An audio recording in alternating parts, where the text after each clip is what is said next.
Yo, welcome back. So this is, well, I'm gonna make sure this is the final part to this Camaro swap. Gotta try, I did a little bit of stuff just to kind of get ahead, so we didn't have to deal with that stuff, making the video, adding things to the video that kind of don't need to be added. So let me show you where I'm at. So we left off, and I had some of this stuff on, but since that video, I put on the water pump. I gave the owner this coolant crossover. It's actually a truck coolant crossover. So the LS1, the car crossovers are different. They don't come up out of the this side of the coolant crossover. They actually come out of the front of it, and it just comes straight out. The truck, because the truck intake sits higher, it actually, so from the factory, these run under the throttle body and then goes through the throttle body to this side, and then it connects to the factory radiator. I never use these on a swap, truck or car intake, doesn't matter. They're not a vacuum leak either, so you could pull them out if you wanted to. I just leave them because there's no point in messing with them really unless you just don't want them sticking out like that. But you really can't notice them, see them once you have the intake on and then you have the accessory brackets on. So I gave him this coolant crossover I've had forever, and you just kind of gotta bend it and tap it without kinking it, and I have it pointing towards where I'm going to be running the hose out of here. And one thing I forgot to mention from the beginning is I actually chose to run a truck SUV crank pulley, and those actually stick out farther because I wanted to run these spacers specifically for the hole that comes in them, so that anytime you need to change a water pump, you don't have to. A lot of people tap the water pump. They'll tap the top of it and then thread it and basically have that nipple up here. So because most radiators, unless they're LS swap specific, they don't have anywhere to put the coolant crossover hose to it. So a lot of people tap the top of the water pump. Say that 10 times fast. Tap the top of the water pump and put the nipple there on top and run it to their coolant crossover. I did this. I used those spacers on the Cuda. I used those spacers on the last Camaro, and I'll always use them on any swap I do, because it just makes it so much easier for the owner or whomever is going to end up swapping out the water pump. Because say you drill and tap the top of this, and then you're driving and for some reason your water pump goes out, and it's not like you're going to carry a drill and a tap with you to drill and tap the new water pump. So no matter where you are or what you're doing, if you've got to replace the water pump, you don't have to do anything with this. You just take the pump off, put the pump back on, and hook in your put your coolant crossover tube back on there.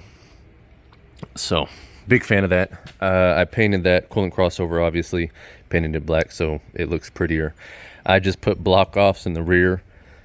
I painted those too. Put on the dipstick tube. I put on the throttle cable, but I'm gonna have to adjust it some more.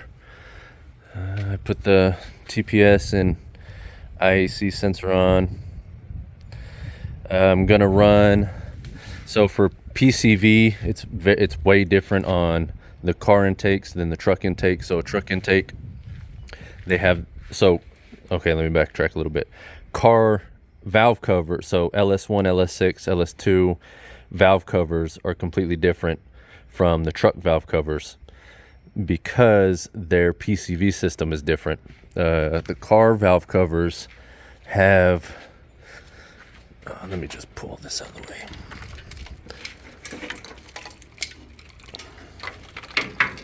The car valve covers have two of these tubes coming out of the valve cover. One this way hooks up just like that, and then one this way, and there's a whole PCV routing system that they have where this tube that comes out here wraps around to a tube that connects there, and then it Y's off, and it's not complicated if you actually saw it, but it's complicated if I try to explain it to you. So not gonna spend too much time trying to explain that to you.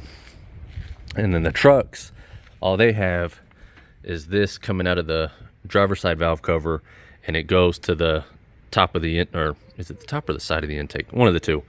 I can't remember off the top of my head. And that's the PCV system. It's just that tube running to the top of the intake, and this running to throttle body. So what I'm gonna do, like I did on my Cuda, I just take a hose and I run it from there, and I'll run it to the throttle body, because get all scientific, this has to do with metered air and blah blah blah. It's best for you to Google it and get the actual answers or the specifics about all that. I don't get into all that. I've ran it without that. I just put a filter on the back, and it's, I mean, it doesn't hurt nothing. So PCV systems are really for the, I mean, doing an advanced PCV system like adding a catch can and stuff, for me personally, I feel that's only necessary for your high-end builds. For something like this, I just don't think that's necessary, but it's all personal preference. So if you want to add that, there you go. Yeah, so what I'm going to do today is I just want to hear it run, and I also want to make sure that the rear cover that I put on, the rear main seal cover that I put on with the new rear main seal, doesn't leak, because I don't want to put the wiring harness on, make it all pretty, and be like, oh yeah, it's good because the engine ran. Well, I did change the rear main seal because the last 6.0 I did in the last Camaro, I stuck it in without replacing it, and it leaked after I made this all pretty and was 99% done with the swap, and I had to pull the transmission. But if that happens again, I don't want to pull just the transmission. I'm just gonna pull it all out, because it's not the most roomy car to just pull the transmission. So I'm gonna leave it like this. I'm just gonna throw the plugs on, and then I'll take them off, and we'll come back and I'll show you wiring it up and making it all pretty. But I at least want to hear it run and make sure it doesn't leak all the oil out of it that I put into it, and then we will move on from there. So let's get part 3 started. Okay, we got the spaghetti mess all done. Don't worry, that's not staying. Calm down with your OCD. It's just mock-up. We're just test firing it real quick to make sure stuff don't leak and that it runs. It also, that's kind of important. So just got everything mocked up like I just said a million times. I got my relay wire running into the fuse block to the ignition spot. I got my ASC certified fuel pump wire running to the fuel pump relay wire on the harness. 100% ASC certified. I'm a professional. I'm sure y'all know that by now anyways. Oh, I need to plug that right there so it's not a vacuum leak, so that we don't hit 5,000 RPMs off the bat, because we don't want to blow a rod just yet. Not yet. At least do it while we're doing a burnout or something. Make it cool. Okay, plugged. Keys. No, not there. Not in my pocket. Oh, on my workbench. Oops, I scratched my workbench. Okay, well, let me set you guys up real quick. Well, had ourselves a brain fart Anthony moment. So you can see here we got some stuff going on back there. We got some stuff going on right here. When the test light's out, you know something's not right. You know something's going on. You know Anthony's beating his head up against the wall. I'm over here. I'm not getting power with the key on. Battery's charged. I got a battery charger back there. Battery was charged. I didn't need the battery charger. Running my test light to the positive post down there where the battery connection is connected to the big post, and I'm not getting any power down there. And I'm thinking, what am I missing? How can I not be getting power to the starter, the big post on the starter, which powers everything else? if I have the battery connected directly to the starter. It's just one big wire that goes from the battery to there. Boom, you got power. Well, you want to know how? It helps if you actually put the battery wire on the starter.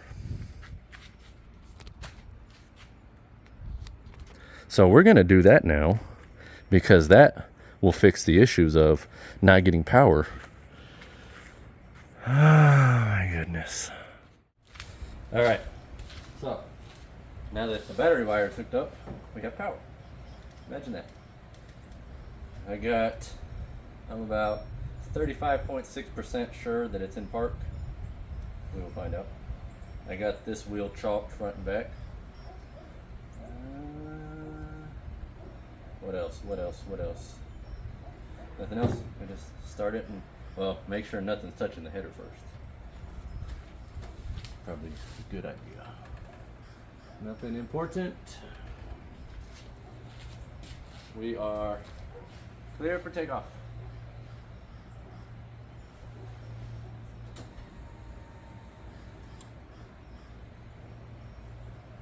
Oh. Forgot about the neutral safety switch.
So it runs.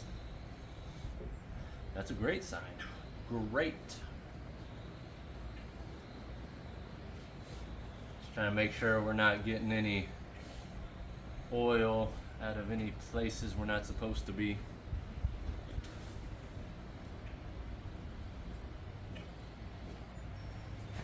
I want to say not a drop, but my luck, I'll come out tomorrow and all 5-6 quarts will be on the ground.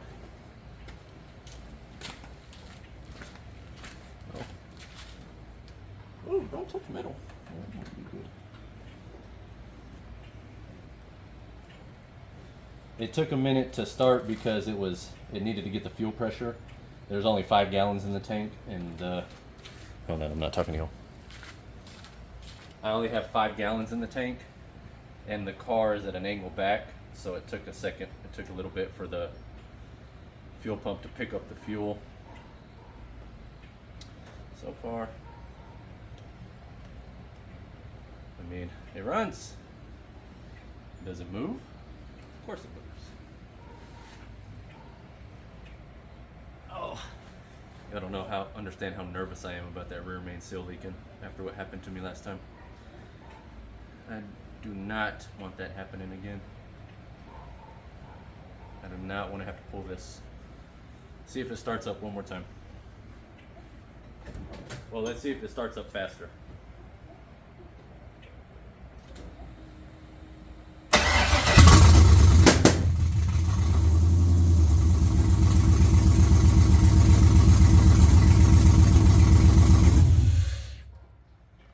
Why is it popping?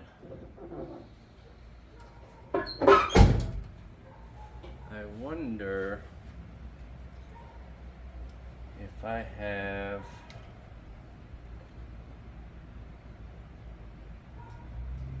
an injector wrong. So your injector plugs have to go on the correct injector because it's basically part of your firing order.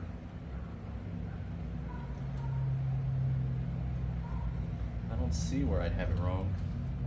Also, could just be your cam sensor.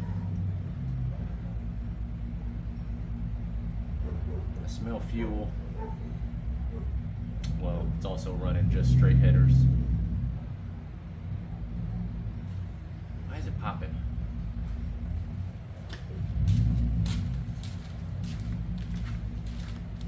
Oh, you know what? It could just have bad gas. Because the gas I pulled out of the tank was green, so that tells you how bad it was.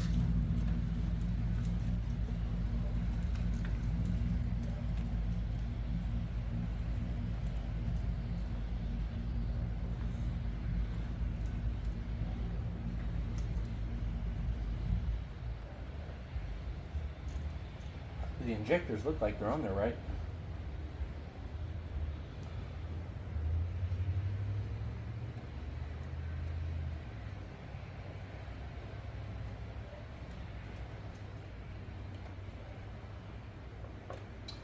The cam sensor is a GM cam sensor, but it is made in China, so.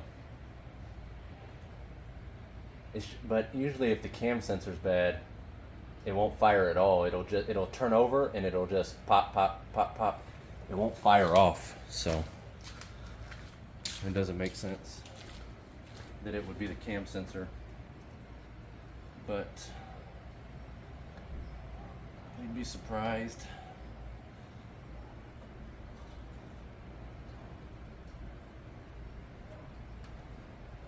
It's also possible it's just running rich at the moment because it needs to sense the water temp. The water temp needs to hit 180 degrees before the computer runs the loop and does its fuel air thing that's already programmed in the computer. Let's try again, but this time I'm going to put my headphones back on, or my earmuffs.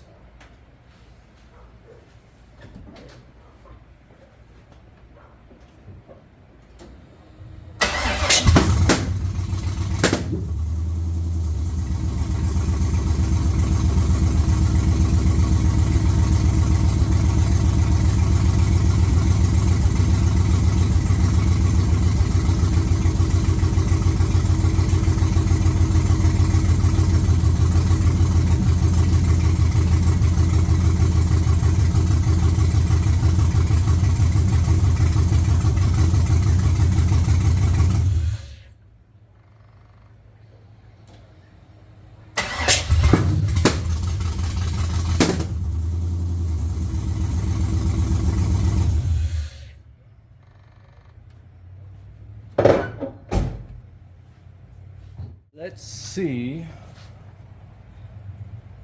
if it throws.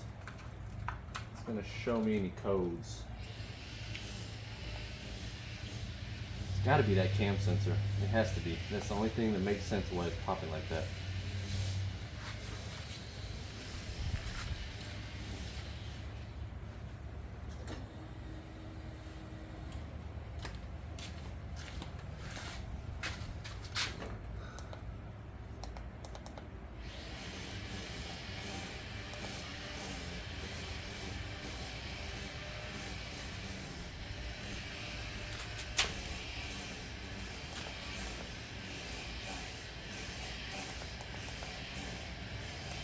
No codes.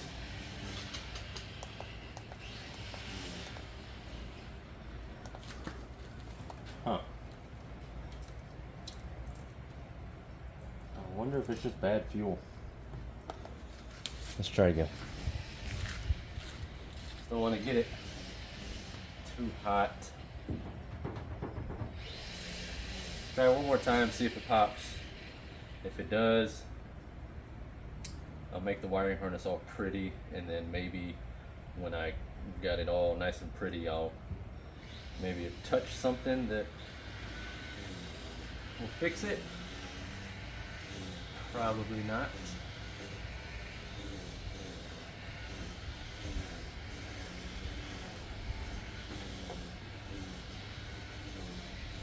thinking, could there be a vacuum leak somewhere that I'm not just not remembering or seeing?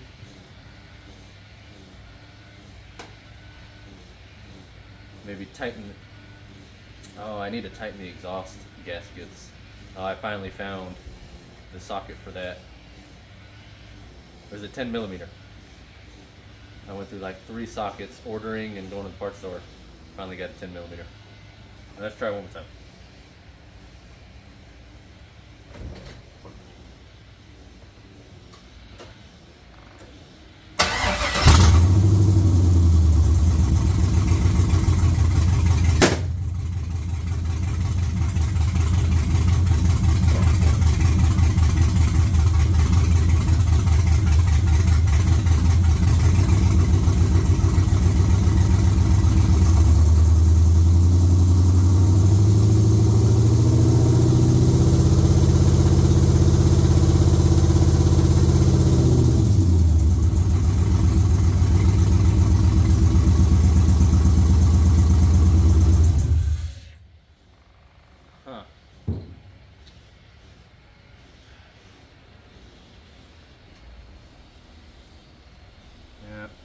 I'm just gonna have to make this all pretty and then go from there. But it runs and it doesn't leak. It doesn't leak so far. So we will get back on this tomorrow. All right, next day, I came out here. Well, last night I saw that it was leaking back here where I kind of assumed it was gonna leak, but it's not leaking from where I thought. So the video where I put the fuel, I did the fuel system, I assumed this fitting would leak. Hold on. I assumed this fitting would leak, but it's actually this fitting, this angled, this 45-degree fitting that's leaking. So, and I believe it is leaking directly out of here, which is kind of confusing. So I'm gonna swap that fitting real quick. Oh, that's a 90-degree, not a 45-degree. So I'm gonna swap that to a 45-degree real quick and just see if that fixes the leaking problem. If so, then I know it's this actual piece. All right, so I got it fixed. All it was where it actually connects to the line itself, the AN line on the back side of the fitting. It just wasn't, like, it wasn't compressed in all the way, is what I can see. I took it off and now it's not leaking anymore. So hopefully that is completely fixed. Let me let this down. Don't worry, there's jack stands. You just can't see them. But, oh, another big thing with this specific fuel pump in this car, there's no vent tube. There's no vent on the tank itself, and there's no vent tube on the fuel pump itself. So you have to have a vented gas cap, because if you don't, it will blow the seal on top of the tank where the fuel pump goes in. There's a circular seal that seals the fuel pump down onto the tank when you put it in. And if you don't have a vented gas cap, I'm trying to talk and do this at the same time, and I obviously can't multitask. If you don't have a vented gas cap, it is going to find its way out somewhere, and that's going to be the weak point, and it will blow that seal. Ask me how I know. I know because it happened on the last Camaro I did this to. So luckily good thing that already had a vented gas cap on it. So we so far haven't had that issue. Also, I've been starting it up. I've started it up a couple times, obviously, because I needed to make sure the fuel line didn't leak anymore. And the very first time I started it up when I came out here, after it sat all night, it didn't pop. So that's kind of confusing. I don't want to say it's, give me that. I don't want to say that it's the cam sensor, but it's the only thing that's making sense. Bad gas. It shouldn't, oh, what am I trying to say? Yes, bad gas would cause that. But the way it sounds when it starts up, you can really hear it try to suck in the air from the mass airflow. And something's just telling me it's the cam sensor, but I could be wrong. That's the only thing that's making sense right now is the cam sensor, because it pops on initial startup. And that's a sign of cam sensor issues, because like I stated yesterday, or in the video not too long ago for you watching it, the cam sensor, it'll if it's not going to start. So say you have if you go way back in my video, I did an OBS, or this guy brought me his OBS to clean up his wiring stuff and fix his no start issue, and I believe he had a bad crank and a bad cam sensor.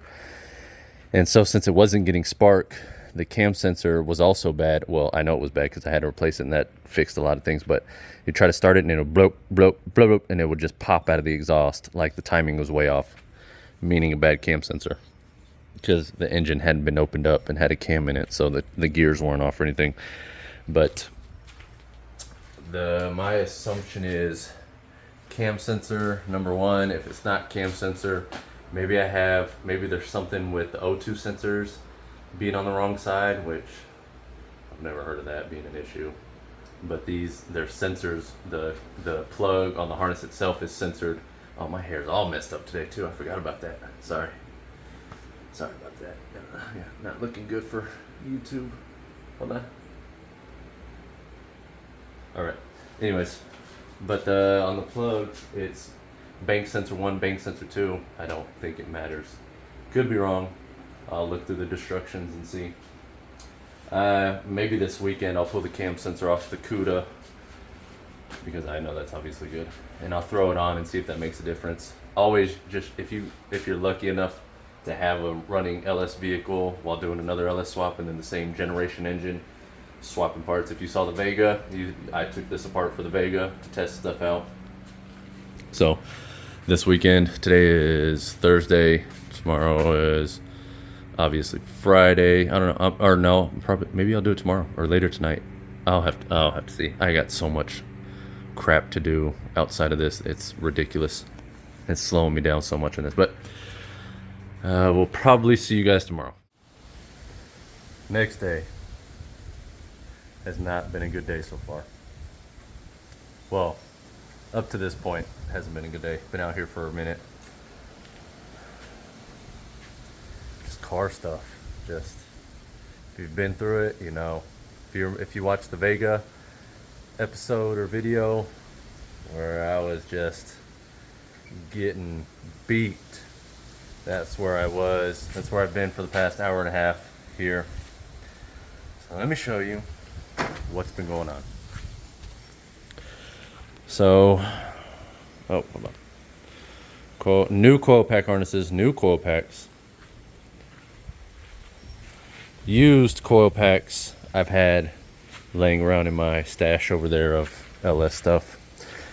I replaced the cam sensor. I took the CUDA apart, so the cam sensor isn't fun to change because you have to pull the intake off.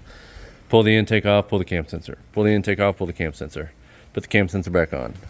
Put the intake back on. Put the cam sensor back in. Put the intake back in. Fire it up. Still pops. And pops horribly. So at that point I'm thinking maybe O'Reilly's didn't have the brightest engine builder, and there's a tooth. They didn't line up the dots on the gears at the front of the cam and behind the crank pulley, because that's really the only thing that would make sense. Bad gas, it wouldn't pop the way it has been. It to an extent, but when it was popping, it was only on initial startup. It wasn't popping after it finally got started up and was running, I could rev it and it would rev nice and smooth. And if it was just full-blown bad gas, it just wouldn't act that good. It was only on initial startup, so that's telling me cam sensor, teeth, the dot's not lined up on the teeth. And then I'm thinking, okay, well, final shot is coil pack harness, coil packs. Sure enough, either these brand new coil packs are no good, or I don't have them on correctly, which I've never, ever, ever had an issue with. So I'm trying to gauge how they're supposed to go by looking at what's already on there. But to be honest with you, I'm kind of like, I would just send all this stuff back, and I'd rather just sell the customer my used coil packs that work perfectly fine for far cheaper than what he paid for just these coil packs alone. So on these coil pack harnesses, these were $35 a piece. These coil packs were $200 for all 8, and then the brackets were $40, I think. And I would sell these for like $100. That's brackets with coils. So I'll talk to him about that and see what he does. I'll pull those back off. I'll reconfigure wiring these up, put it back on, see if it still pops. He's wanting this to look show quality, or at least show car quality, not show as in like Barrett Auto Auction or Mutual Auto or SEMA, but you can get covers to cover the entire everything on the valve cover, and I saw some last night, but the nice ones I saw were like $550, so that's more expensive than all this. So, but let's start it up. Oh, and another thing I've been dealing with is this fitting has decided to leak. I just changed this fitting for the second time, and it's still leaking. It's leaking back here where it's supposed to press on. So yeah, dealing with that, but I got it wrapped up so I can just start it real quick and we can hear how much better it runs. But first I need to get on my safety earmuffs.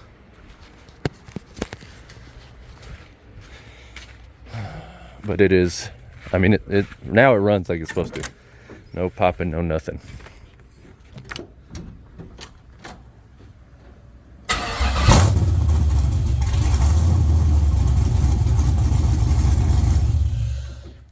So, obviously, way better. And if you're unfamiliar with, or if you're kind of confused as to why this stuff matters, because basically this is part of your firing order. Just think of the cam sensor and these as your distributor. And these are your little, these send out your spark, or these take the spark after this. The crank sensor and the cam sensor do their thing.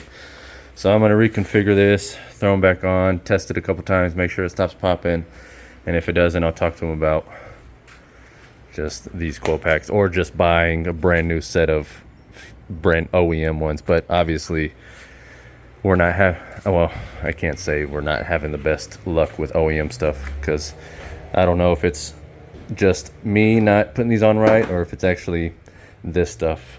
So, oh my gosh, let's go. All right, it's a little bit later. I had to take a break after I went through that whole debacle with the coil packs and whatnot, because I was out here in the sun for a good minute. So now, since I fixed the leak also, I ended up having to cut the line back a little bit and redoing that, but now that leak is fixed. Thankfully, the leak in the back is fixed, as I showed you a little bit earlier in the video. So, well, if dogs can stop barking for a whole 5 seconds, that'd be nice.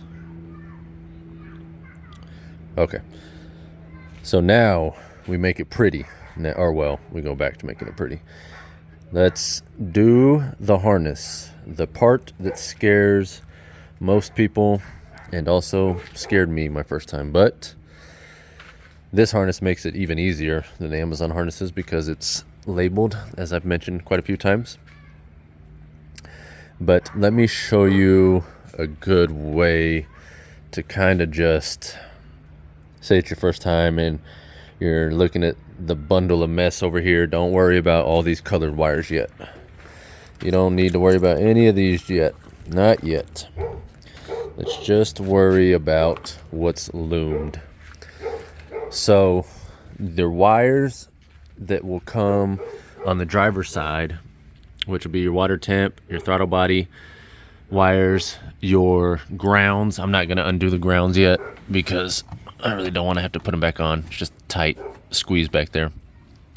So your ground wires from the loom, your water temp sensor, your throttle body sensor, your fuel injectors plugs, and your coil pack plug will all be in the same loom. So see how all these are together. Coolant temp. There's your throttle body ones, these two right here. They're all together, along with your injectors being with them also. So the side that has, or say you pull the loom out of the box and you see all these clumped together, all this goes on your driver's side. All that one long loom running like that. And then you'll have your knock sensor back here. This is coming up out of the intake. And then you have your knock sensor plug, or obviously more towards the back of the loom because it goes behind the engine. But basically when you see all the thick loom all together like this, that's all driver side. So what you could do is just lay your loom out, and when you get all that clumped together wire loom, just lay it on your driver's side. And then obviously when you see the other coil pack plug and injectors, along with your mass airflow and your cam sensor, which is back here. Oh, that dog won't shut up. Your cam sensor. Oh, okay, this is map sensor. So map sensor, cam sensor. And then this is your map sensor on the car intake. On the map sensor on the truck will be on the top back here. But cam sensor is in the same spot, either one. It's in the back. On Gen 3 engines, it's in the back. On Gen 4, it's in the front on the timing chain cover. That's a quick way to tell if it's Gen 3 or Gen 4. Gen 3 is what we mess with here. But see, these are closer to this side of the engine if you lay it out. So this is all your passenger side stuff. Map sensor, cam sensor, mass airflow sensor, injectors, coil pack plug. That's it. You got your transmission. It's just this big plug and your speed sensor, and that's it. And we'll run that down that way because it connects to this side of the transmission. But that is it. And like I said, this one makes it much easier for the people new because it tells you what each sensor is. So that's what I like to do, is just lay it out. When I see all these clumped together, I'm like, yep, okay, that's driver side. Your alternator plug also, it's all driver side. With your injector plugs, always make sure, because these got to go on the correct ones. So say you're laying your harness out like this, they basically line up with each plug, as you can see. So make sure these are all right on the correct ones, or you'll have those, it won't run good. It'll run. I've never had the issue of them being misplaced, so I couldn't tell you exactly what it'll do, if it'll pop like it was before with the coil packs being the way they were, or what, or if it'll just not run good. Couldn't tell you. It just, obviously they're part of your firing order too, so you can assume that they won't run good if they're not correct. But it's kind of hard to get them incorrect because, as you can tell, they kind of just all oh my goodness, what am I saying? They all fall into place where they come out of the loom. So I will set you guys up for a minute now that we got some shade, and we'll kind of speed through this, me making it pretty. It's not much. Since I got the coil packs off, it makes it a lot easier to just tuck these in, and then they'll tuck up behind the valve covers, keep them out of the way. The mass airflow, I'll have the mass airflow come in this way into the intake, because it's gonna come out and then curve this way since the battery's not here. And yeah, we will just kind of clean this up. I'm kind of unsure where I'm 100% gonna mount this.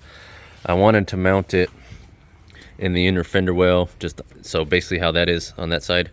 I wanted to mount it somewhere on top like that, but this loom is kind of made to go in the cab, but it's very hard to put these in the cab because there's practically no room in there once you do AC. There's definitely no room up against the firewall once you put AC in. And then I don't want to put it under the carpet, under the seats, because then if the owner needs to get to it, say he cams it and he needs to tune it, he's got to go through the whole process of taking the seats out, pulling the carpet up just to get to the computer. And I just would prefer him not to have to do that, or anybody really, especially me. So, oh, hold on, garbage truck's coming, so.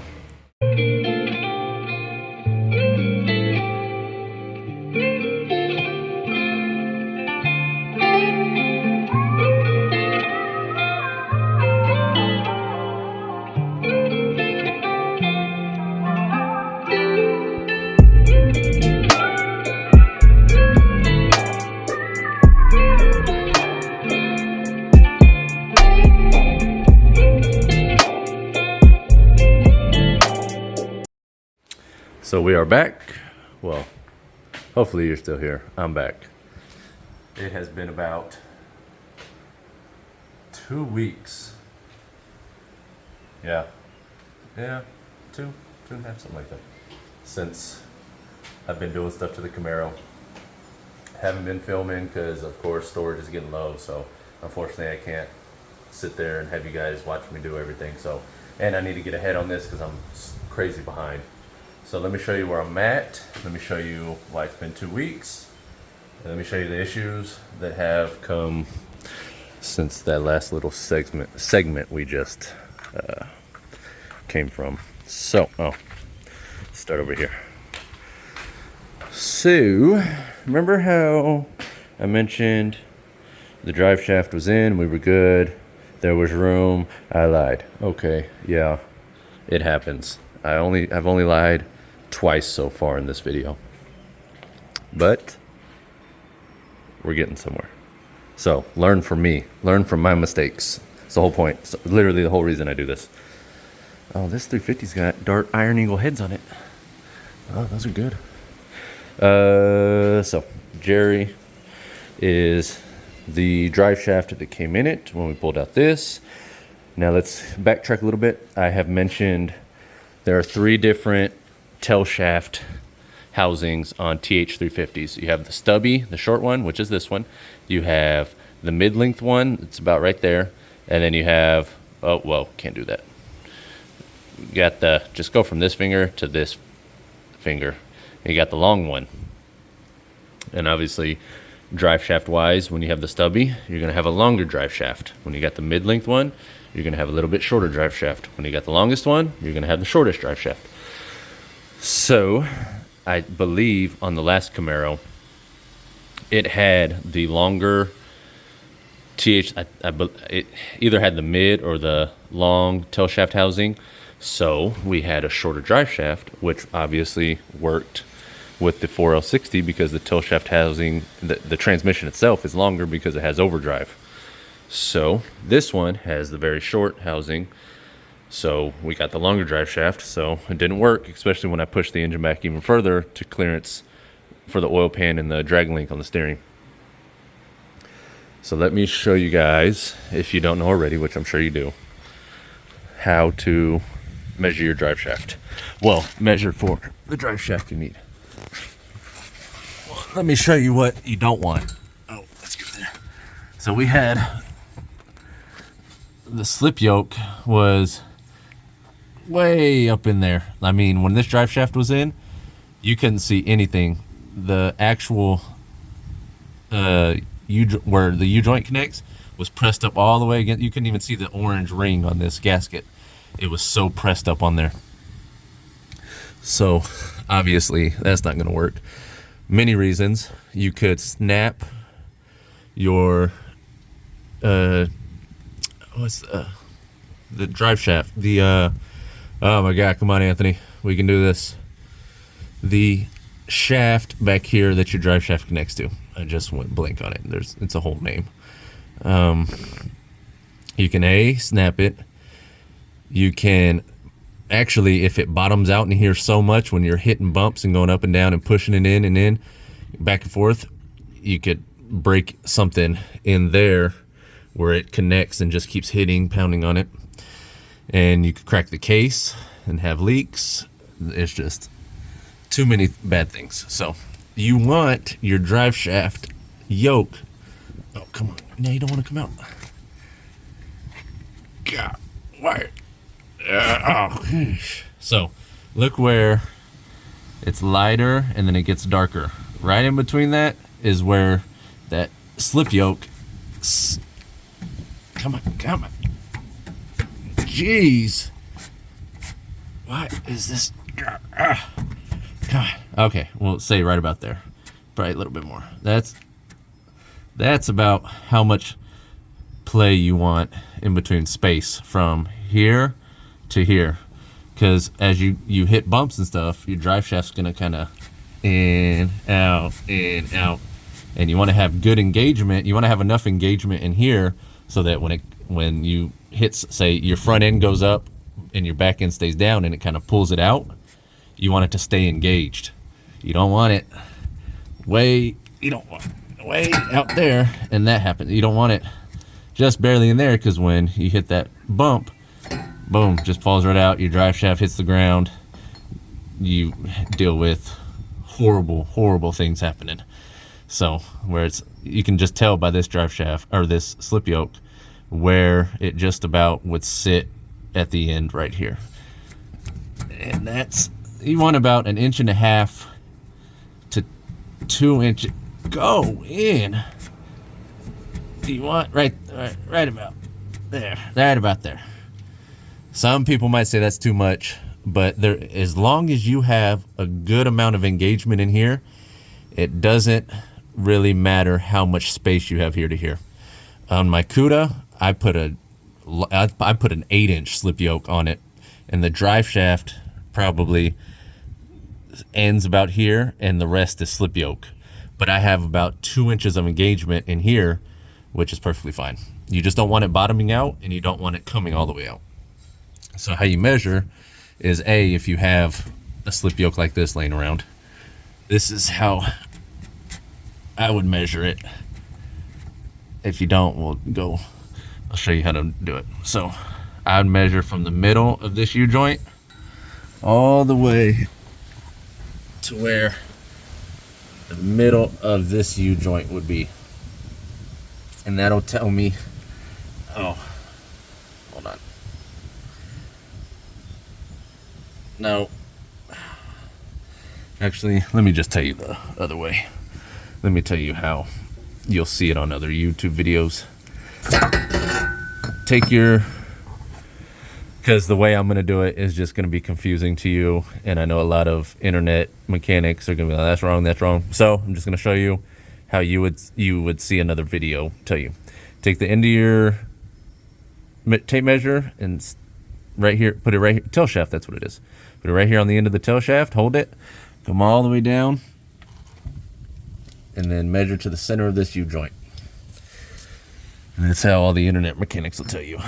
I'm not gonna tell you how I'll do it because, one, I actually don't need to, because as I sat here and looked at the drive shaft while it was still in, I was like, yeah, that needs to come out about 1.5 inches. So I need to get the drive shaft, either a drive shaft made 1.5 inches shorter than the length of what was in it, or I need to get the one that was in it shortened 1.5 inches, and that'll give me the room I need. So that's where we're at. What else have we been dealing with? So I got the exhaust connected. I got these. Let's get over there so we can actually look at it. I got these off of Amazon, these adapter connectors, which are great. I don't know how I've just now come across these. They're great because of how long they are. So I was able to connect 3-inch here, 2.5 inch there, slipped right on, tightened right up, and that's how we did for both sides. I had to come under here and use the angle grinder, and I had to chop off the end, and I'll show you what I chopped off. I got trans mount, everything bolted down for the transmission. I got to run the transmission lines. Let's see where we're at. I got a good amount done. Oh, we'll start here. So this is another thing I was kind of having to deal with, that a hurdle I ran into, the transcooler and the condenser. Oh, of course, you're not gonna, one finger. Okay. So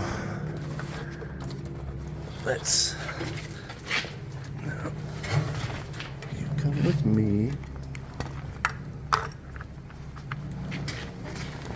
Y'all don't understand how deathly afraid I am of scratching this car. There we go. So voila, here we are. We got accessories on, belt on. It is a 101.5 inch belt, so 101.5 inches for this ICT setup. It's all ICT brackets. I'm not a fan of the idler pulley right here. You can kind of see the belt is farther back that way than it is on this side, and that's because this idler pulley sticks out in front of the crank. And I do not remember it being like that on the last Camaro, because we used basically the same kit. There's a spacer behind that idler that bolt goes through, and that spacer might be a little too thick. So we will see once I start it if we got screeching, we know it's an issue, and if it just comes off completely, we'll know that's an issue. Or if it starts eating itself up when you start seeing debris of belt everywhere. I got lower radiator hose done. This is from O'Reilly's. So 21618, I think it's Dayco. MasterPro, I think MasterPro is Dayco. Fits great after you chop off a good amount of the top side. I'd say I took off about 8 or 9 inches on the top side, but it curves and fits perfectly. It's got the bigger port for your lower radiator port is typically 1 3/4 inches, and this is typically 1.5 inches. This top part of the water pump is typically 1.25 inches, and this on your radiator top is 1.5 inches. I got the bendy hoses because I really like the bendy hoses because, one, they're a thicker, more durable rubber, and you can't see it. Let's see, put in the light. And they have a spring in there, so it's like 3 times harder to collapse these than it is those regular flat ones that don't have the spring in it and are made of more of like a more flexible not as thick rubber as this. But this upper radiator hose didn't work. I need one that's like 1 inch shorter. So, or I will go back with the preformed one, and it comes just like this, and like this. The only thing is you got to stretch it around this port. I'm not a big fan of that, but it works. So we might just go back to that. I got the power steering hooked up. We got this AN line from ICT that runs under here to the bottom of the pump, which there's no way I can show you because everything's in the way. Got the return line hooked up. I had fluid sitting in there overnight, which you can't see because of glare probably, but nothing's leaking, so we're good there. Back to this. So the condenser is supposed to mount farther this way and mounts to this bracket. I didn't know that because I couldn't find the instructions.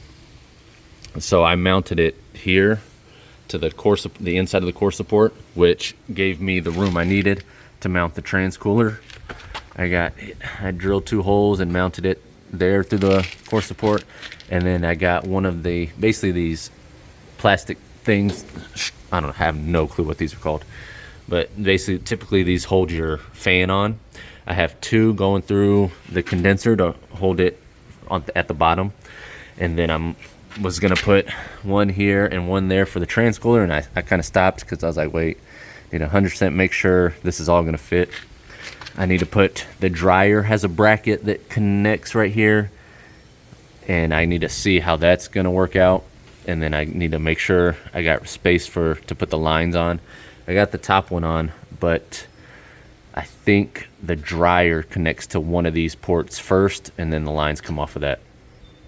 So I don't want to use the bracket that is for the condenser, because if I pull it out, it's going to mess up how this is mounted, and I don't want that. And I might order just a small fan to put on the condenser, because there's plenty of room for a fan. I would use the fan from this, but I think it'll stick out too far and hit that. So that's where I'm at now. I got the O2 sensor. I had to notch the frame a little bit. I got to notch it a little bit more to put the O2 sensors, because it's too long to the hole on the header to the rail.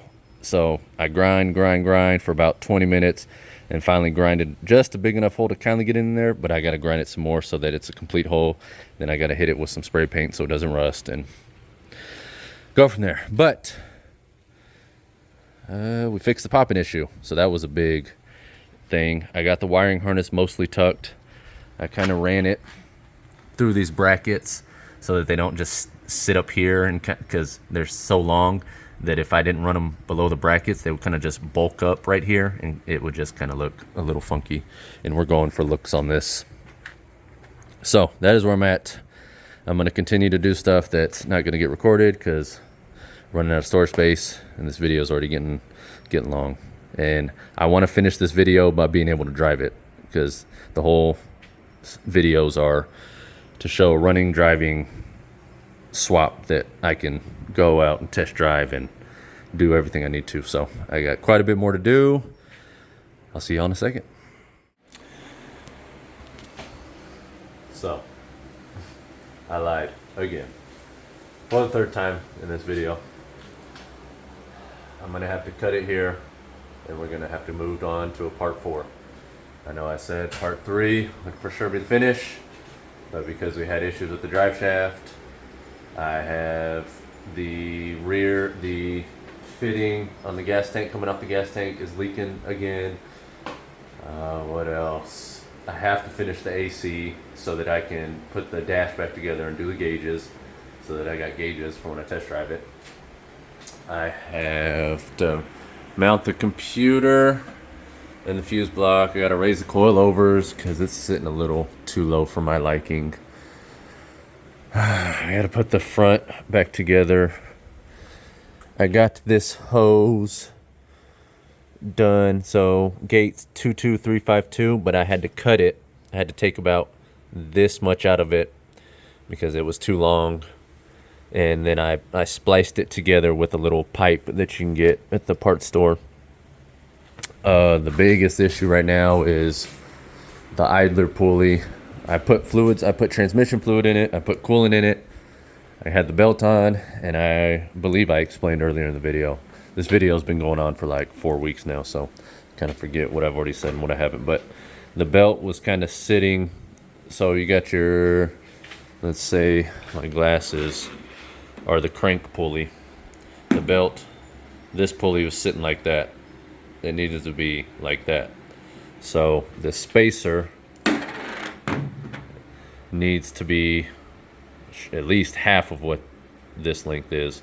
So I might end up having to cut it, because I messaged ICT on Facebook, as that's where I've gotten a hold of them before. They read the message, and that's it. I didn't get a response. So I'm gonna have to do some more digging on that. But I apologize. I promise. Part 4. We will be driving. We have to. But we'll see if I lie again. So, oh, here's what I cut off of the exhaust that I forgot to show y'all. Yeah, that was the exhaust pipes pieces I had to cut off. Of some interesting setup we got going on there. But all right. Appreciate y'all watching. I'm sorry there's gonna be a part 4. I promise I'm not trying to string these videos out. Just setback after setback. We'll get there. If you got any questions, comment. If there's anything I don't know that you want to tell me because I need to know, comment it. I appreciate you watching. Go swap something, but let me do this first so you know what to do and what not to do, so you don't beat your head up against the wall like I've been. So I'll see you on part 4.